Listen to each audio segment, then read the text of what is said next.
டாஸ்மாக் கடை மூடணும்னு சொல்லியிருக்காங்க. 717 கடைகள் மூடிட்டாங்க.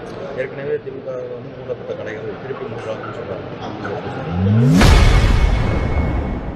டாஸ்மாக் கடைகளை முதல்வர் விஜய் மூடியுள்ளது குறித்து செய்தியாளர் எழுப்பிய கேள்விக்கு திமுக முன்னாள் அமைச்சர் ரகுபதி பதில் அளித்துள்ளார். டாஸ்மாக் கடை மூடணும்னு சொல்லியிருக்காங்க. 717 கடைகள் மூடிட்டாங்க. ஏற்கனவே திமுக வந்து மூடப்பட்ட கடைகள் திருப்பி மூடுறாங்கன்னு சொல்றாங்க. அதாவது எங்களுக்கு தெரிஞ்சு 717 நம்பர் வெளியே வர்றபோது தான் அது என்னங்கிறது தெரியும். உண்மையிலேயே கடைகள் மூடப்பட்டிருக்கிறதா அல்லது ஏற்கனவே மூடப்பட்ட கடைகளுடைய எண்ணிக்கையை திருப்பி தந்திருக்கிறார்களா என்பதெல்லாம் அந்த லிஸ்ட்டு வெளியே வரவிட்டு தான் தெரியும்.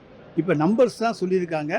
ஒவ்வொரு மாவட்டத்திலும் இருக்கக்கூடியவங்களுக்கு தெரியும் எத்தனை கடைகள் மூடப்பட்டிருக்கின்றன, எத்தனை புதிதாக திறக்கப்பட்டிருக்கின்றன என்பது. எனவே அந்த லிஸ்ட்டு வந்தால் தான் தெரியும். அந்த லிஸ்ட்டு பார்த்த பிறகு நாங்கள் அதை பற்றி கருத்து சொல்லுவோம். அவர் சும்மா உட்கார்ந்துக்கிட்டு இருக்காரு. அவரை பார்த்தபொழுது எங்களுக்கு சட்டமன்றத்தில் ஒரு பயந்த சுபாவத்தோடு, ஒரு அச்சத்தோடு, அச்ச உணர்வோடு உட்கார்ந்திருப்பதை போன்ற ஒரு தோற்றம்தான் எங்களுக்கு தோன்றியது.